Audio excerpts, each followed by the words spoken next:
welcome to another Australia React. I swear, I don't know how much more of this I can take. Anyway, enjoy. I promise I won't get traumatized this time. Truly. I'm sure Australia will be kind to me, right? Right? It'll be great. It'll be great. All right, let's get this started and see what trauma we get to deal with today.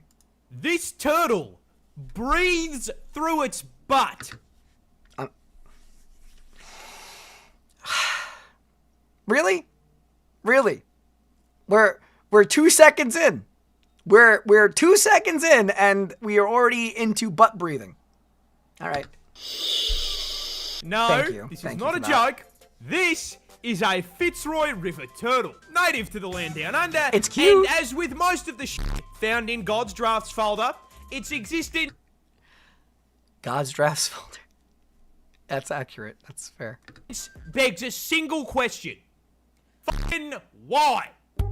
Yeah. Well, these little guys are freshwater bottom feeders, snatching and consuming the children of aquatic insects and munching down on the occasional ribbonweed salad.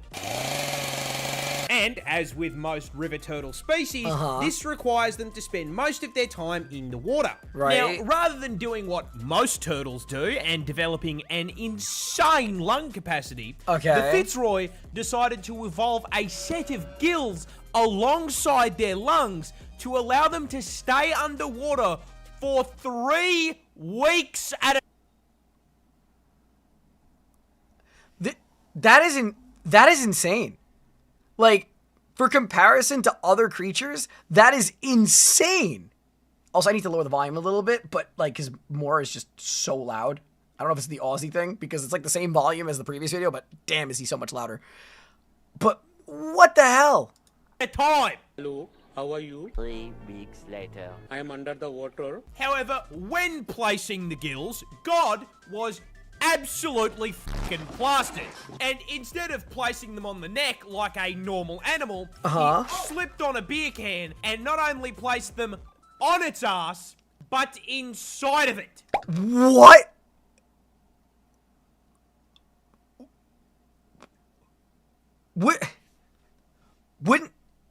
Wouldn't that, like, be incredibly problematic? Wouldn't that be, like, incredibly problematic? I thought it was going to be, like, an overstatement, like the gills were going to be on the backside or on the tail, something along those lines. But inside of the butt, how does that not become a problem with waste? How does that not have a problem with waste? And you know what makes this even worse?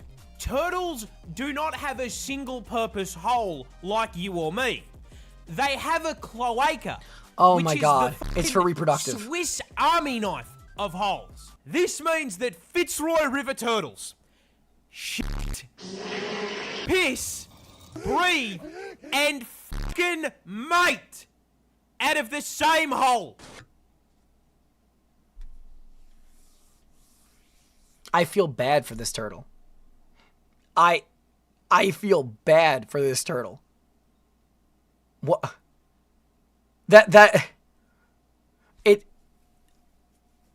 Everything with this is wrong. Everything with this one is wrong. Like, the implications of it is, I mean, look, there's always some weird details with nature, right? Like orcas, if I remember correctly, orcas' nipples are like an inch away from its anus. So like it literally is like right next, like where because remember, orcas are mammals, they have to provide milk, right? So it's like right next to where they produce waste, which is insane to me.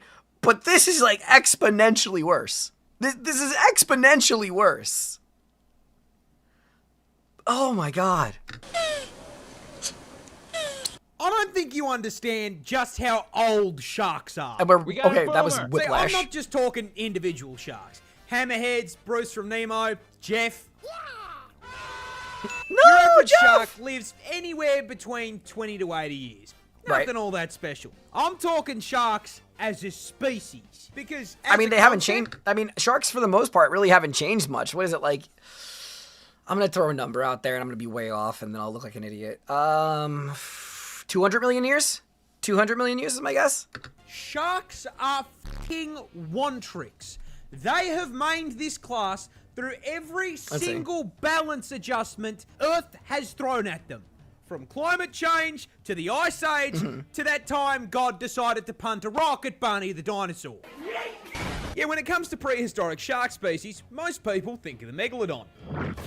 That big boy the size of a kaiju that was swimming around in the ocean around... There's actually a video that I wanted to watch with you guys about the whale that possibly was a predator to the megalodon.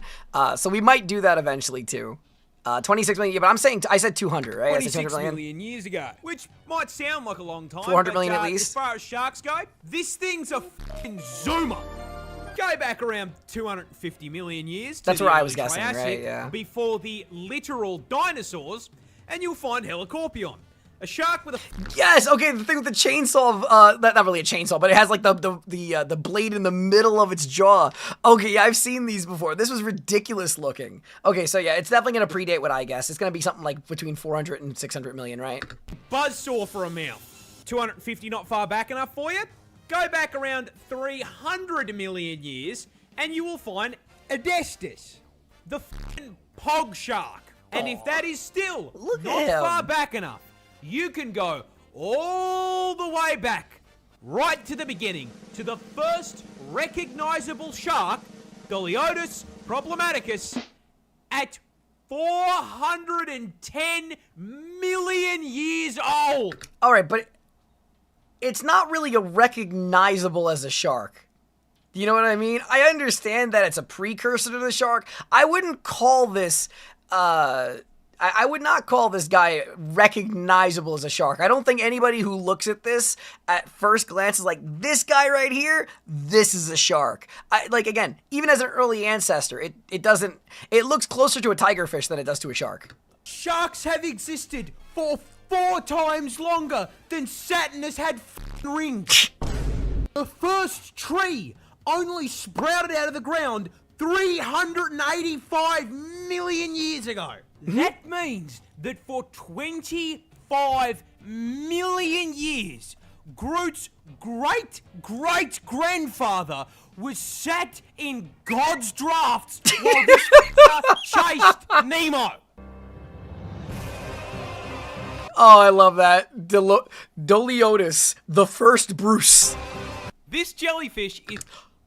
Wait, I know this one. I have complained about this one a bunch, not complained, but I've talked about this one a bunch on stream. This is the reason why I would never go scuba diving in Australia. This is Irukandji. I'm pretty sure this is Irukandji. It looks familiar because it looks just like the box jelly, but super small. Irukandji is literally the worst thing. Evil little bastard. It's basically a time bomb. Introducing the Irukandji. Okay, I'm gonna get crap for this again from the Australians because I say things differently. They say Irukandji, I guess. I always said Irukandji. Species of jellyfish native to the northern waters of the land down under, and possibly my least favourite animal in the entire ocean because it is just a massive, spiteful little dick. Yup. Well, massive is misleading, as this little guy is tiny. It's like the size of your thumbnail, right? Ridiculously small. Being not much bigger than your fingernail at the head, and okay. Basically... I swear to God I didn't pre-watch this. I swear to God I did not pre-watch this, that I was able to predict the exact reference of measurement he made. I swear. Oh my God. Oh my God. Completely f***ing invisible to the naked eye. These things get through the nets, because I remember hearing, I don't remember what the documentary was, but I remember they were talking about how there are nets protecting the Great Barrier Reef, right?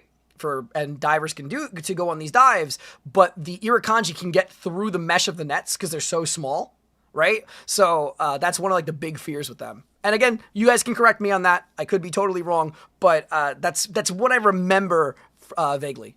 A fairly major problem, because behind that halo cloak frame they are dragging 3-foot-long tentacles and shocking absolutely no one. Say the line, Bart. It is one of the most venomous jellyfish in the ocean. Yeah. I'm so f***ing tired of the stealth poison multi-classes on OCE servers, dude. This shit is broken. You see, those 3-foot tentacles are covered with tiny little barbs, and at the barest touch, they will literally propel themselves into your skin like a bullet and inject you with the Australia Special, a pina colada cocktail of various neurotoxins. Yep. And upon being injected, you will feel... I swear to God, we're going to find one of these things and it's going to not have neurotoxin. And then it's going to have neurotoxin a year later. Like, even though evolution doesn't happen that fast, there's going to be some type of creature from Australia that's going to be like, yeah, I don't have neurotoxin at all. Year later, boom, neurotoxin. Absolutely nothing. You'll keep swimming around, splashing about in the water, kissing the homies, until you are overcome with a sudden, severe feeling of impending dread. I mean the kind of dread that will have you hysterically screaming that you are about to die. I am gonna die! I'm gonna die! I'm gonna f***ing die! That's because the invisible cunt here does psychic damage, inflicting a condition known as Irukandji syndrome, which starts with a feeling of impending doom so strong there are records of people asking to be, avoiding a ban here, forcibly disconnected from God's Minecraft server. Wow. And that feeling of doom is warranted because about 30 minutes after being stung, that biological bomb goes off, with the venom initially causing extreme pain throughout. I was gonna say, I don't think the kill rate on it is really high, but I know that it's like you want to leave the Minecraft server, right? Like it's bad. It is very, very bad. But yeah, this is the reason why I will never dive in Australia. I love diving. Will never dive in Australia. Your entire body. And after making you feel like a failed isekai protagonist, the venom then spikes your blood pressure and heart rate through the roof, which can cause heart attacks, blood clots, and has even been recorded to cause brain hemorrhages. Oh. And the f***ed up part is, it doesn't have an anti-venom. This thing sneak attacks you, waits 30 minutes, sends you a private DM telling you it got your ass, and there is not a f***ing thing you can do about it. Okay, to any Aussie viewers who watch this as a standalone video later, can you guys tell me if it is like commonly lethal to get stung by these guys, or if it is like just something that makes you want to like leave the Minecraft server? Because I've always been under the impression that it's not typically lethal. Toxic little shit. This animal will peel your face off like a banana. Koala. Introducing the one creature that strikes fear into the hearts of every Aussie. Huh? The infamous, terrifying drop bear.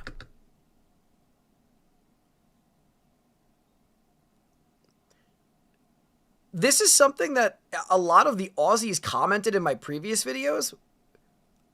I didn't know. I was waiting to watch a video about drop bears, but I don't know what they are.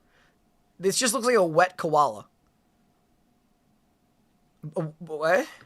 A species of predatory marsupial exclusive to the land down under. This genuine nightmare may Wait, is seem it not a pretty normal koala? at first, closely resembling the koala bear, and that is by design. What? See, the drop bear is an ambush predator, patrolling the branches of the No, this is a troll. This is not real. This is not real. This is not real. No, this is a meme. This is not real. This is not real. Don't you tell me the drop bears. This is not real. It's just a koala with fangs.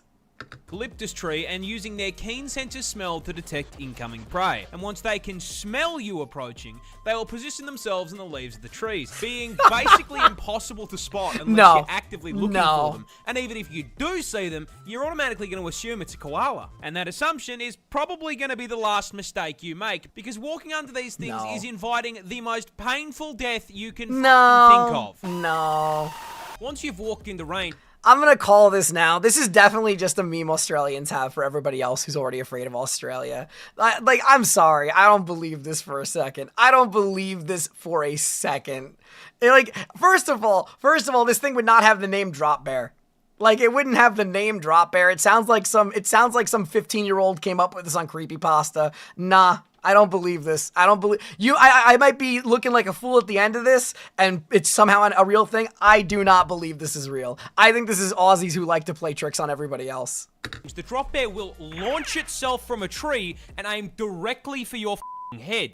Small animals will often be clapped on impact as the 20-kilo drop bear launched itself out of the tree so fast that it snaps their spine. And they're the lucky ones, because once they make contact with your head, drop bears will immediately puncture your scalp with their foreclaws and latch on like a fuzzy little face hugger. Yeah, watch me just laugh at this whole time, and it's real, but I don't believe that. I don't believe for a second. It's just a koala. It's just a wet koala. I'm gonna guess someone saw it, said, "Oh, this thing's terrifying." Said, "Oh, we could absolutely scare these Americans," you know, something like that. The drop bear will start to kick out your eyes with its hind claws in an attempt to blind you. And while they are forcing you to cosplay Daredevil, they will be tearing into your face with their fangs like a fucking chainsaw. I'm sure.